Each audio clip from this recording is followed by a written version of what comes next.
Okay, so you've created a LinkedIn account or you already have a LinkedIn account and you want to optimize it as best possible.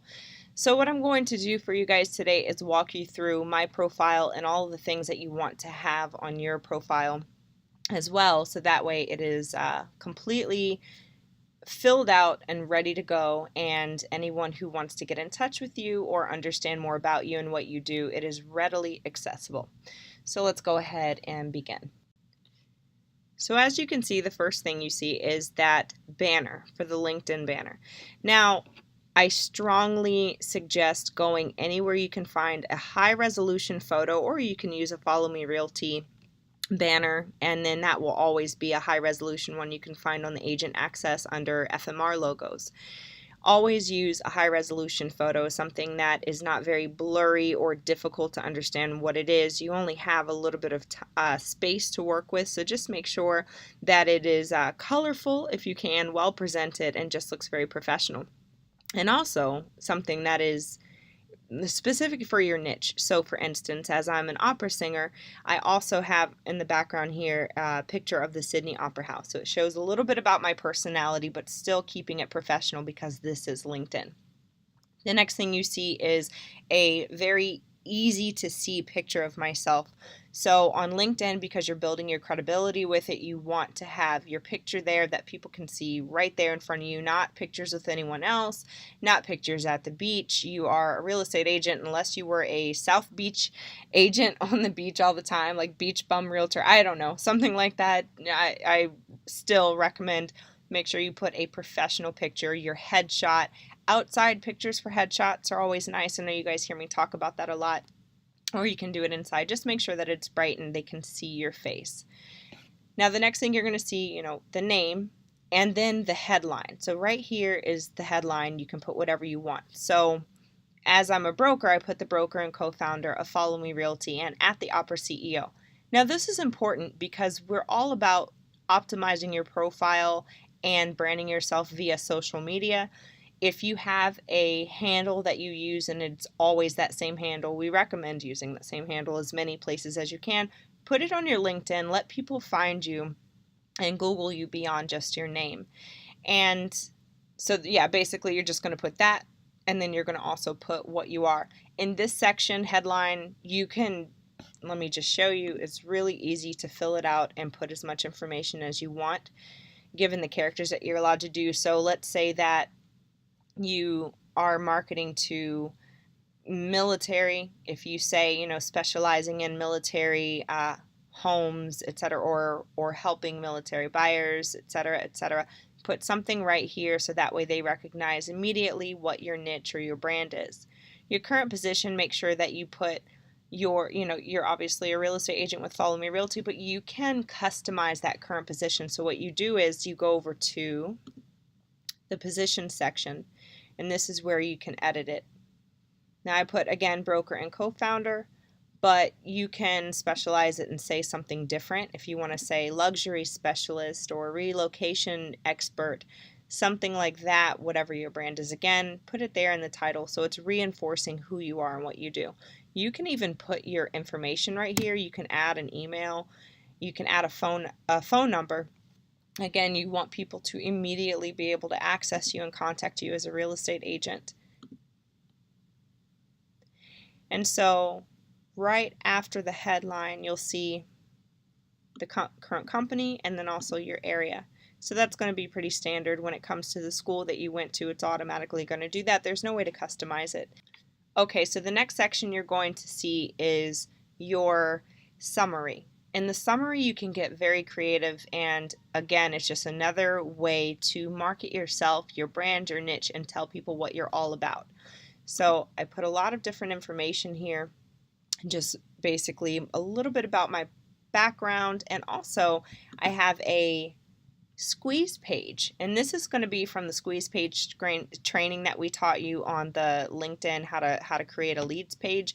I have that right here, and it's hooked up to my MailChimp and also to a Google spreadsheet, and it also sends me an email every time someone fills out one of these realtor evaluation forms. You can do the same thing, and you can say something like, are you looking for homes in such and such area or in your area? Click here for more information, and then they can go to that link and put some information in. It's just another way to capture some leads. These are going to be those nurture type leads. They don't necessarily convert right away, but again, it's good information. Although this is LinkedIn and you won't get a lot of people coming in and looking to purchase with you, still, it's a good thing to have. It's just building your credibility. Anything you can do to build your credibility on LinkedIn is good. And then again, putting some information about singing for myself, and then email address, phone number of the office. Now, this is another awesome thing you can do with the summary. You can add media. So we put our Angel Co. website there. You don't have to necessarily put a website here. You can even just put pictures if you want. So we have an image right here. And we also have a link to our YouTube page for the Follow Me Show podcast. So you can put, I think, as many as you want under media. So I just put 3 to fill that out. You can see once you have all this information on the top, as well as the rest of the information I'll show you in just a second, it creates an all-star profile. So until you have all-star status, then you know there's probably something you can go back in and fill out. Give as much information in the beginning.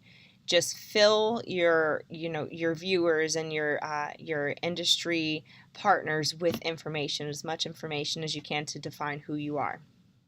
Who's viewed your profile, you'll start to see that increase the more you do the LinkedIn metrics in this training. Constantly connect with people, engage, endorse other agents, endorse other people in general, all real estate professionals, and you'll start to see those numbers go up. So because I connect with, ideally you're supposed to connect with about 100 people a day. That's why you have so many people here that says who's viewed your profile. I've been slacking a little bit, so it's maybe like 50 a day. Otherwise it would be up there in the rankings. And then it says what you can do as far as strengthening your profile. It gives you some recommendations.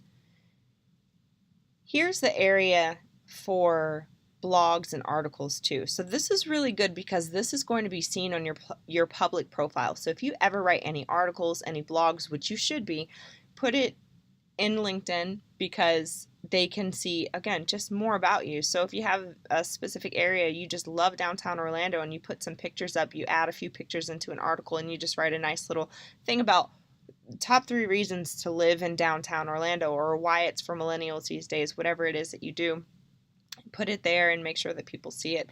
And then, you have more articles that they can go and research and check you out just a little bit more.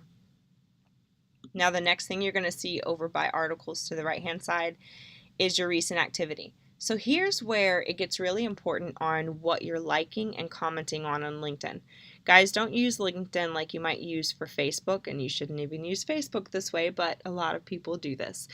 I'm guilty of it myself, where you just kind of start talking, but now you're a real estate agent and you want everything that you put up to be something that you want any of your clients to look at, prospective clients, current clients, past clients, that you'll be proud to say that they're looking at this information. So anything that you like is going to be right here. So you see all activity. You can either just like things from your homepage. We show you that liking metrics, but what I would recommend is going in and searching like, real estate Miami, or travel Tampa, whatever it is, and then you can start liking from there. Again, it's very good to have the information there as positive, no politics, no religion as possible, just things that are going to look really good, a good perception on you. Make sure that you fill out your experience. Please make sure you put the Follow Me Realty so that way they know which brokerage that you're with. Even if you're branding yourself as anything, just make sure that you have your experience here. Honestly, you don't have to list 10 positions. If you're now with Follow Me Realty and maybe you work somewhere else at the same time, then that's cool. You can put that and then maybe a previous, but you don't have to put too much more as far as the other places you've been. Everything that I put on here is predicated around real estate and also singing, so that's the experience you're going to see from me. Also, make sure that you really fill out the experience. You can be pretty liberal about how much you put up there. There may be some characters that they say you can't put anymore, but I haven't had any issues. So just make sure you fill everything out. Plain and simple, right? And then also, if you don't work at a position any longer and you're with Follow Me Realty, make sure that you put that end date. Otherwise, it's going to show up that you still work there right there.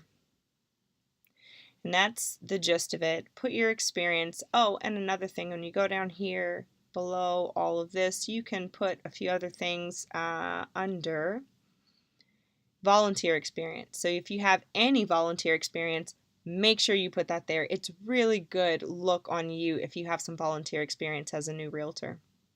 And then endorsement. So if other people are endorsing you, and honestly, the easiest way to get endorsements is if you're endorsing back. Just constantly endorse other people's profiles and, hey, they're really good investment properties, or they've talked to me about mortgage, the loan program, so then you endorse them for that. You don't have to spend too much time on it. Same goes for recommendations. I've received one, but also give them. So if you want to give some, then, or excuse me, if you want to get any, then you want to also give them. Accomplishments, again, anything you can fill out, anything you can say that you have accomplished, it would be really good to do. You have any publications, you've had any projects that pertain to either real estate or your niche, make sure you put it. And join some groups. On LinkedIn, the best way to get your profile seen is if you're joining groups and if you have certain interests, and it will show up here. So that's also another thing. If you have interest in anything that's maybe not so politically correct, don't do it on LinkedIn. Do it somewhere else so no one can see it. So as long as you have all of this filled out, and you have all this, and you can even add other profile sections right here, just make sure that everything is filled out to the best of your ability. This is a chance to brag about yourself. Will it take time? Yes. To fill out the profile here and your Zillow profile and your Twitter profile, it is well worth the time that you have invested to do it. If you have any questions, feel free to leave a comment below under the training. And yeah, that's about it, guys. Have fun.